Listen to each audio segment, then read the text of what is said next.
Tunawakaribisha sana kwenye chaneli yetu ya KingoFarm. Sasa ndugu wafugaji, leo nitaizungumzia changamoto ambayo huwa ipo sana kwenye ufugaji wetu wa kuku. Changamoto ya miguu, kuku kukosa nguvu, miguu kulegea, kushindwa kutembea vizuri. Hii changamoto, kwanza nitakupa sababu ambazo zinasababisha hii changamoto. Sababu ambayo inasababishaga huu ugonjwa mara nyingi waga ni swala la madini. Madini kama hayatoshelezi, kuku unampa chakula ambacho hakina madini ya kutosheleza, huwa miguu yake inaishiwa nguvu, anashindwa kutembea, au anatembea kidogo alafu anakaa pale pale, anakuwa anashindwa tena kuendelea kutembea. Kwa hiyo changamoto hii huwa inasababishwa na upungufu wa madini, lakini pia hii changamoto ya kuku kuvunjika miguu pia huwa inasababishwa na madini ya kizidi kwenye chakula. Kwa mfano, ukimzidishia DCP kwenye chakula chake au kwenye maji yake ya kunywa, kuna watu waga wanawapa DCP ya maji hata kama kuku hana tatizo la miguu. Usimpe kuku wako DCP ya maji kama hana tatizo la miguu. Ile DCP ikizidi pia anakuwa anashindwa kutembea vizuri. Na kuna wengine mnaweza msinielewe ninapozungumzia DCP. DCP ni vitamin, ni madini, no eti vitamin, ni madini. Madini yale huwa tunaongeza sana sana madini ya calcium, ndio yapo kwa wingi sana. Japokuwa huwa tunaongeza na madini ya phosphorus na madini mengine, lakini lengo kuu huwa tunaongeza madini ya calcium, ndio hiyo DCP. Ipo ya unga ambayo inawekwa kwenye chakula na DCP ya maji ambayo wanawekewa kuku kwenye maji yao. Hii ya chakula wanapewa kwenye chakula chao muda wote. Unatakiwa uwape chakula ambacho kinakuwa kina haya madini ya calcium, ambayo calcium mtaipata kwenye DCP. Ila hii ya maji huwa tunawapa kuku ambapo wanakuwa wana changamoto hii ya kushindwa kutembea, miguu yao inaposhindwa kutembea, ndio huwa tunawapa hii DCP ya maji, na huwa tunawapa kwa siku 3 mpaka 5 tu, hatuzidishi zaidi ya hapo. Ukizidisha kuku wako madini ya calcium yakizidi tena kwenye miili yao, itakuwa ni tatizo, wanakuwa wanavunjika tena miguu. Kwa hiyo wanahitaji madini ya calcium kwa kiwango maalum, yakizidi shida, yakipungua shida, lazima uone hivyo vitu. Sasa sababu nyingine ya tatu ambayo huwa inapelekea kuku kushindwa kutembea vizuri ni magonjwa, hasa ugonjwa wa typhoid. Ukiwa kwa muda mrefu kuku wako ameugua typhoid kwa muda mrefu, au kuku wako akiwa na kideri. Kuku mwenye kideri mara nyingi waga anapata hii shida ya miguu, anakuwa anashindwa kutembea vizuri. Kwa hiyo kitu cha kwanza inatakiwa uangalie huyu kuku wako anashindwa kutembea kwa sababu gani. Angalia hizo sababu nilizozitaja, halafu ujue ni sababu gani. Na kama sababu itakuwa ni magonjwa, basi nenda kawatibie. Kama sababu ni ugonjwa wa typhoid, nenda kamtibie ugonjwa wa typhoid. Na kama sababu ni kideri, nenda kamtibie ugonjwa wa kideri. Lakini baada ya kumaliza kumtibia haya magonjwa, nenda kampe huu mchanganyo ambao nitakutajia leo hii, kwa sababu ya kuendelea kuimarisha ile misuli yake ile ya kwenye miguu, mifupa yake ya kwenye miguu, sio misuli, mifupa. Ile mifupa ya kwenye miguu yake. Huu mchanganyo ambao nakutajia leo unaimarisha mifupa, kwa sababu ni mchanganyo ambao unakuwa una madini mbalimbali, ikiwemo madini ya chuma, calcium, phosphorus. Yote hayo madini unayapata kwenye huu mchanganyo ambao nitakutajia, na kuku anapokuwa hana madini yao ya kutosha, hiyo ndio sababu ambayo inampelekea anakuwa anashindwa kutembea vizuri. Lakini pia unapokuwa unatibu haya magonjwa, kwa mfano typhoid na kideri, na kushauri utumie tiba za asili. Tiba za asili ndio zitakusaidia sana kwenye kutibu magonjwa hayo, ila ukisema utumie tiba za dukani hautofanikiwa. Typhoid ina tiba ya dukani, lakini mara nyingi sana huwa haifanyi vizuri kabisa. Kideri hakina tiba kabisa ya dukani, tiba zake ni tiba za asili tu. Sasa hapa ningekushauri kwa hii changamoto, jitahidi ununue kitabu chetu cha tiba za asili. Tuna vitabu viwili vya tiba za asili, toleo la kwanza na toleo la pili. Hivi vyote viko vizuri kabisa. Ili toleo la pili ni muendelezo wa toleo la kwanza. Kwa hiyo ukiwa na hivi vitabu viwili vya tiba za asili, utakuwa umefanikiwa sana kwenye ufugaji kwa kutumia mimea, na utaweza kuwahudumia kuku wako vizuri kabisa. Kama unavyojua kuna magonjwa jamani hayana tiba ya dukani. Tunatengeneza za asili na wanapona ndani ya siku 3 tu.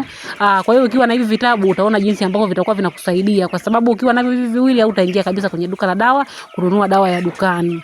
Lakini sasa huu mchanganyo ambao utaenda kuwapa pia, kama ni wale kuku wako ambao wana shida ya miguu kutokana na upungufu wa madini, sio tu wana magonjwa, hata kama umebaini tatizo ukaona tatizo ni kwamba hawa kuku hawana magonjwa, lakini shida yao ni labda kwenye chakula, madini hayapo ya kutosha, ndio utaenda kuwapa huu mchanganyo. Na huu mchanganyo na kuhakikishia ukiwapa kuku wako ni ndani ya masaa 6. Kama kuku wako shida yake kweli ilikuwa ipo kwenye misuli, kwenye mifupa, not misuli, kila wakati nachanganya. Kama shida yake ipo kwenye mifupa, ndio maana anashindwa kutembea vizuri, ndani ya masaa 6 utamwona kuku wako amenyanyuka na anatembea vizuri, anachangamka. Yaani wewe mwenyewe kwanza atakushangaza ukiwa umempa huu mchanganyo. Na hiyo inatokea sana. Hii changamoto huwa inatokea pia kwa broiler. Inatokeaga sana broiler, hata chotara wakati mwingine, mara chache sana kwa kuku wa kienyeji. Na kabla hujafikiria kununua DCP ya maji, kama utaweza kupata majani ya maboga na majani ya kunde pamoja na kitunguu saumu, unaweza ukawatibia ndani ya muda wa masaa 6 na kuku wako ukaona wananyanyuka, wanatembea, kuliko ukaenda kununua DCP ya maji ambayo inauzwa bei ghali. Unaweza ukatumia huu mchanganyo na kuku wako yani wakafanikiwa kabisa kutembea.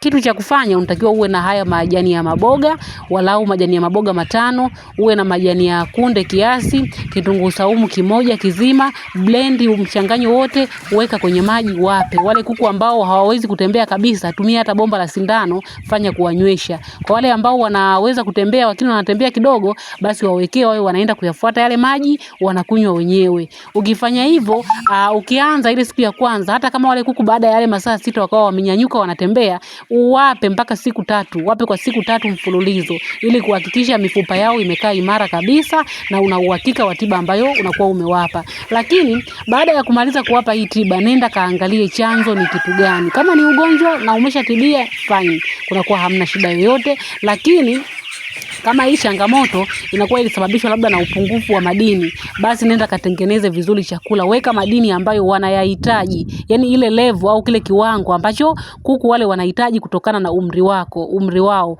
Unajua kwenye kutengeneza chakula cha kuku, watu waga wanachanganya tu, yani anaweza akachanganya vile ambavyo yeye anataka, labda kaweka kiasi hiki kiasi hiki. Hapana, formula za kutengeneza chakula cha kuku zinazingatia vitu kama hivyo, zinaangalia umri wa yule kuku, kama ni kifaranga, kama ni kuku anayekua, kama ni kuku mkubwa.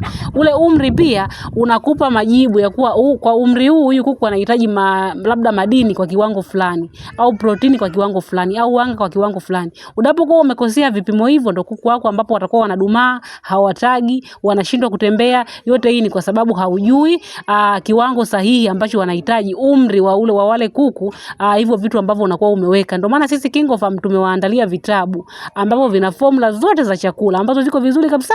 Tuna kitabu cha Safari ya Ufugaji, kina formula zote za kuku pamoja na mwongozo mzima wa kuwafuga. Tuna Ufugaji Bora wa Kuku wa Kienyeji, kina formula nzuri za kuwapa kuku wa kienyeji pamoja na mwongozo mzima wa kuwafuga ili waweze kuzaliana kwa wingi. Lakini pia tuna hiki kitabu cha Tiba za Asili. Tuna matoleo mawili, toleo la kwanza na toleo jipya. Vyote viko vizuri.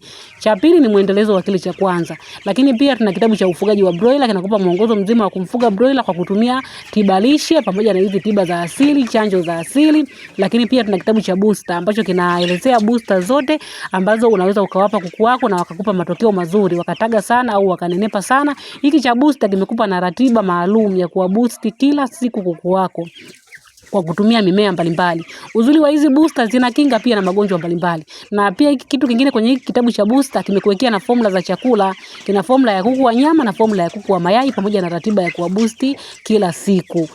Vitabu hivi ni soft copy. Kila kitabu ni shilingi 10,000. Ukilipia tunakutumia hapo soft copy ya hicho kitabu kwa njia ya WhatsApp na unaendelea kuwahudumia kuku wako vizuri kabisa.